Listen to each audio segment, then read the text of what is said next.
નમસ્કાર, આપ જોઈ રહ્યા છો સાવધ ન્યૂઝ। સિપંદર ગામ રાજપૂત સમાજનો સ્નેહ મિલન કાર્યક્રમ યોજાયો। સિપંદર ગામ રાજપૂત સમાજ વાડી વિહાર 4 રસ્તા ખાતે 29મો સમૂહ લગ્ન નિમિત્તે મીટિંગ તેમજ સ્નેહ મિલન કાર્યક્રમનું આયોજન કરવામાં આવ્યું।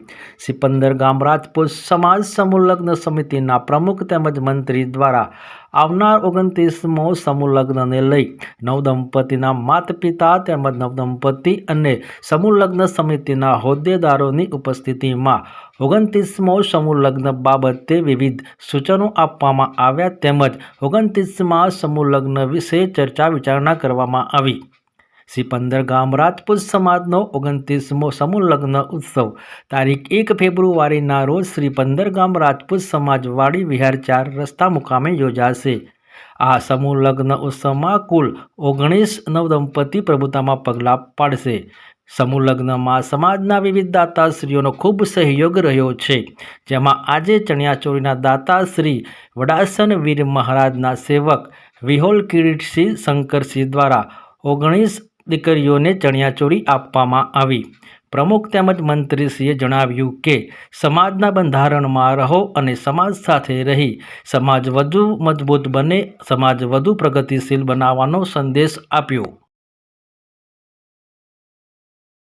મારું નામ રાજપૂત કિરીટસિંહ ચંદુજી, ગામ હેબુવા, હાલ રહેવાનું મહેસાણા અને પંદર ગામ રાજપૂત સમાજના સમૂહ લગ્નમાં મંત્રી તરીકે ફરજ બજાવું છું અને સમૂહ લગ્નના મંત્રી તરીકે સતત 16 વર્ષથી કામગીરી કરું છું।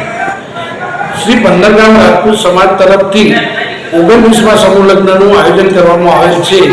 જે સમૂહ લગ્નની અંદર 19 નવદંપતિ જોડાયેલા છે અને આગામી 29મા સમૂહ લગ્નનું જે અમારી કમિટી દ્વારા આયોજન કરવામાં આવેલ છે એમાં કેવી રીતે વર્તવું, શું નિયમ છે, શું દાનભેટ આપવાની, એ તમામ નિયમોનું પાલન કરવા માટે અમારા સમાજના જે જોડાયેલા 19 નવદંપતિમાં આવેલી દીકરીઓ, દીકરાઓ, એમના માતા પિતા અને સમાજના કારોબારી સભ્યોને આગેવાનોની આજે એક સ્નેહ મિટિંગ યોજવામાં આવેલી।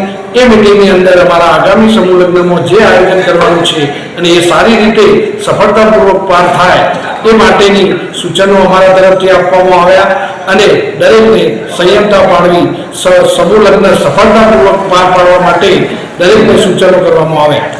આ 29મા સમૂહ લગ્નની અંદર અમે કમિટી દ્વારા એવો નિયમ બનાવવામાં આવેલો છે કે 29મા સમૂહ લગ્નમાં જે દીકરીઓ જોડાયેલી છે અને એમની આર્થિક પરિસ્થિતિ નબળી છે એ દીકરીઓની અમારા સમૂહ લગ્ન તરફથી 7100 ફી લેવામાં આવે છે। જે ફી અમારી કમિટી તરફથી લીધેલી નથી અને જે 7100 રૂપિયા અમારી દીકરીઓ તરફની ફી થાય છે એ સમૂહ લગ્નના દિવસે કમિટી તરફથી 7100 રૂપિયાની ફિક્સ ડિપોઝિટ આપવામાં આવશે।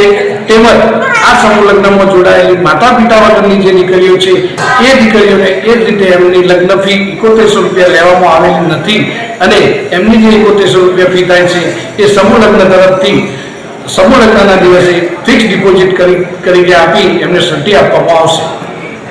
મારું નામ ચૌહાણ મહેન્દ્રસિંહ મગનજી, રહેવાસી ટાંટિયા, તાલુકો કડી। હાલ હું પંદર ગામ રાજપૂત સમાજના પ્રમુખ તરીકે સેવા આપી રહ્યો છું। આજે અમારા પંદર ગામ રાજપૂત સમાજનો 29મો સમૂહ લગ્ન તારીખ 1/2/2026ના રોજ આયોજન થઈ રહ્યું છે। તેના ભાગરૂપે નવદંપતિ તેમજ નવદંપતિના માતા પિતા અને અમારા સમાજના તમામ આગેવાનોને આજે સ્નેહ મિલન જેવું કાર્યક્રમ રાખી અને સમૂહ લગ્ન વિશેની જે ચર્ચાઓ હતી, જે સૂચનો હતા એ આપવા માટે આજે નવદંપતિના માતા પિતા અને નવદંપતિને બોલાવવામાં આવ્યા હતા। તેમજ અમારા વીર બાપા તરફથી આજે દીકરીઓને ચણિયાચોળીનું એક સારું એવું આયોજન કરી અને એમને ચણિયાચોળી આપી છે। એ પણ એક આનંદની વસ્તુ છે અમારા માટે, પંદર ગામ રાજપૂત સમાજ માટે। એમનો પણ કિરીટસિંહનો અમે ખૂબ ખૂબ ધન્યવાદ માનીએ છીએ। અમારા સમાજ પંદર ગામ રાજપૂત સમાજ બંધારણની દ્રષ્ટિએ ખૂબ આગળ છે, તેમજ સમૂહ લગ્ન તેમજ શિક્ષણ માટેનું અને મૃત્યુ સહાય માટેનું પણ અમે આયોજન કરી રહ્યા છીએ। આગામી સમૂહ લગ્નની અંદર જે નાની વયે દુઃખદ અવસાન થયેલ છે એવા કોઈ અમારા સમાજના વડીલ હોય એમના માટે 11,000 રૂપિયાનું મૃત્યુ સહાય માટે અમે એક આયોજન કર્યું છે, જેમાં 2 વ્યક્તિઓને અમે 11,000નો ચેક અર્પણ કરવાના છે સમૂહ લગ્નના દિવસે। અમે પંદર ગામ રાજપૂત સમાજનો આ 29મો સમૂહ લગ્ન છે, તો 29 વર્ષથી અમે સતત એક પણ સમૂહ લગ્ન ટાળ્યા વગર કોરોનાના સમયમાં પણ અમે ગિરિતા મુકામે ખૂબ સંખ્યા ઓછી બોલાવી પણ અમે સમૂહ લગ્નનું આયોજન ગિરિતા મુકામે કરેલું. એમ 29 વર્ષ અમારા આ સમૂહ લગ્નના પૂરા થવા જઈ રહ્યા છે. આ વખતે નવદંપતિ કેટલા કોઈ નવદંપતિ આશીર્વાદ લેવાના છે? આ વખતે લગભગ 20 નવદંપતિ આમાં ભાગ લેવાના છે. 29મા સમૂહ લગ્ન